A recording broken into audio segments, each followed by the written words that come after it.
Assalamu alaikum wa rahmatullahi wa barakatuh. Um, Ayah number 23, going forward from Surah Shu'ara. Allah Ta'ala says regarding the story and the dialogue between Musa alayhi salam and Fir'aun, whereby Musa alayhi salam came to the court of Fir'aun with Harun with a message from Allah Ta'ala telling him that he should release the Bani Israel. So Fir'aun asked about who is your Rabbul Alameen, what is your Rabbul Alameen? So قال فرعون وما رب العالمين. Then Musa alayhi salam responded قال رب السماوات والأرض وما بينهما إن كنتم موقنين. We know that Fir'aun has claimed to be Rabbukumul A'la before, that I am your Rabb, the Most High. The reason why this would normally not make sense is because we know Fir'aun is a human like everybody else, and people know that Fir'aun came from another human. Name came from another mother and father. So how can he be Rabbukum al-A'la? It just means, what does Rabb mean in the Egyptian peninsula at that time? What was the definition of Rabb?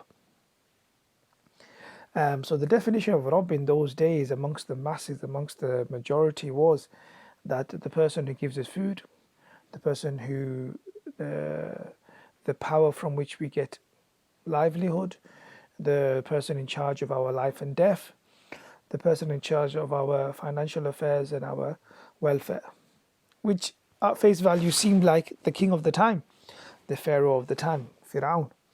And therefore their definition of Rabb was the person who was in charge of that, not necessarily the Khaliq of the world, the creator.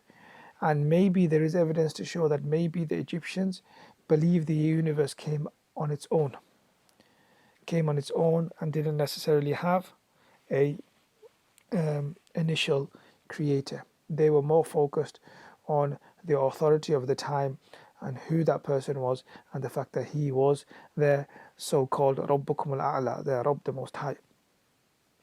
So Musa alayhi salam, taking note of this, he responded by saying, look, I understand the Rabb that you're talking about, but the Rabb that I'm talking about is Rabbus samawati wal ard. He's not only Rabb of the human affairs of the people in Egypt, rather he's the Rabb of the entire heavens and the entire earth and all that lies in between. So it was a clever response. In kuntum muqinin, if you are to believe. Because it was such a quick response and a solid answer given to Fir'aun, Fir'aun could only deflect the situation and say, قَالَ لِمَنْ حَوْلَهُ أَلَا تَسْتَمِعُونَ.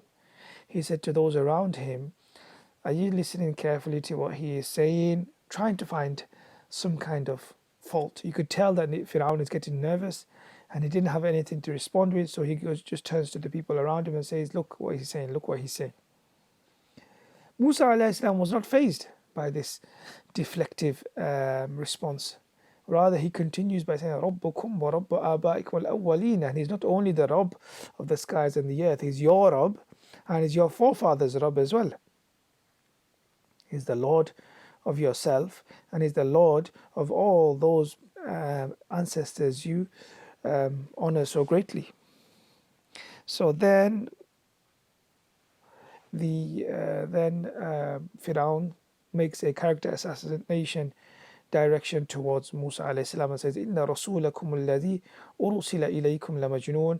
Indeed, the messenger who was sent to you is for sure a madman.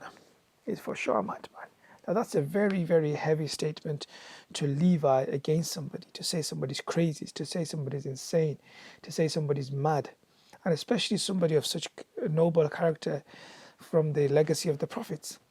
If me and you were called madman, a stupid person, a fool, a liar, and a person who's mental, all these are swear words. All these are very offensive comments to make against somebody. But because he was there with a purpose from Allah Ta'ala, and we should not forget the purpose with which we speak. If we speak with a purpose, nobody can distract us from a purpose. This is not only with the case of Fir'aun. We may have Fir'auns in our lives. We may have Fir'auns in our workplaces. We might have Fir'auns in our football teams. We might have the tyranny in our family. We might have some form of tyranny in our country.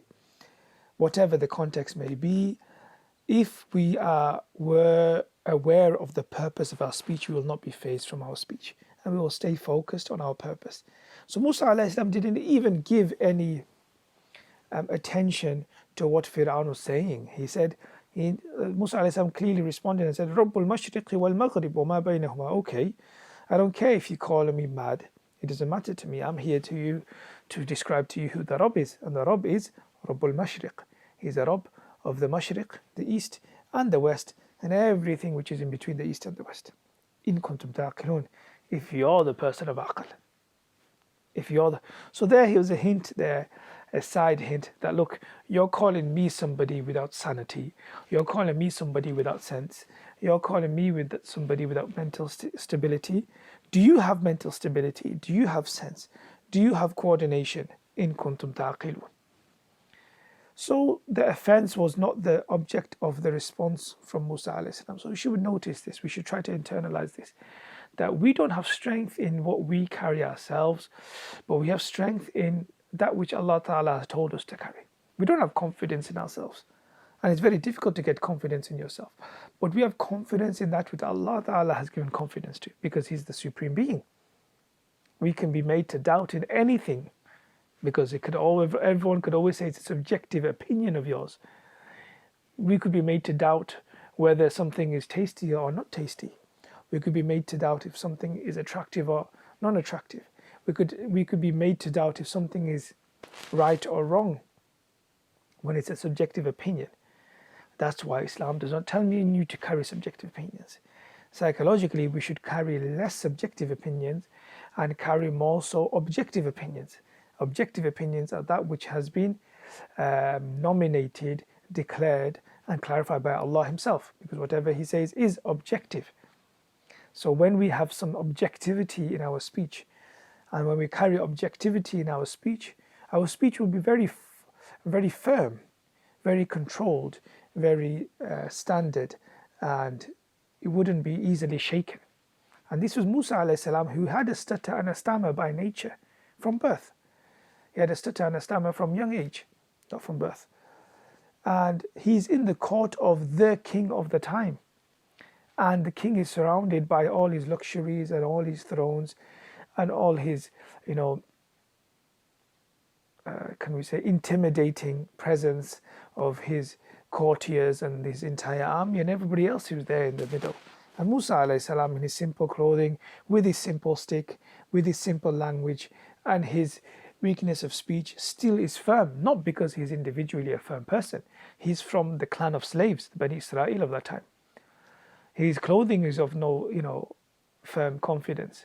But the one whose message he's carrying is Al-Qawi, the most strong, is Al-Qadir, the most capable, is Al-Basir, the all-seeing, the Al-Sami', the all-hearing, the Al-Alim, the all-knowing, the Al-Hakim, the all-wise, Al-Aziz, the almighty. So we want to be confident in our approach, we want to be confident in our outlook.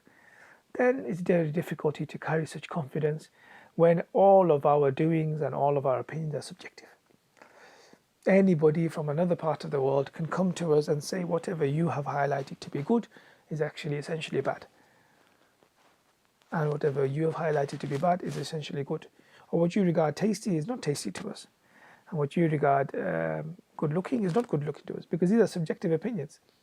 But when we carry the message of Allah Ta'ala, it's not a subjective opinion we are carrying. It's something objective.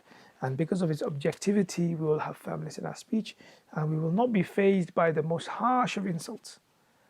And these kinds of tyrannies we will have in our surroundings. Rasulullah Sallallahu Alaihi Wasallam was given the story of Musa Alayhi Salam repeatedly. And therefore the Ummah was given the story of Musa Alayhi Salam repeatedly throughout the Quran, the most mentioned prophet.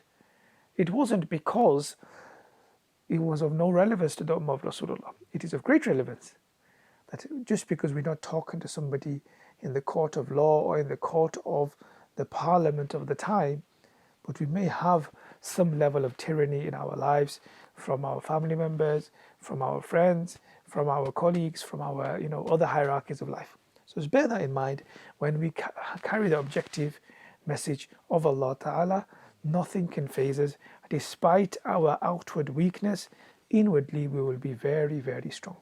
We all want to have confidence and strength for ourselves, for our family, but it's not possible to have strength when relying on ourselves, because we humans are extremely feeble, and especially at this current time, the whole humankind has realized that money and power cannot do us any good. The fragility of the human being is all over, and it's a reality on ground. So let us internalize the actual strength that we can gain, and that is from the sublime, the supreme, the one and only Allah Ta'ala. سبحانك اللهم بحمدك ونشهد أن لا إله إلا أنت أستغفرك ونتوب إليك. السلام عليكم ورحمة الله.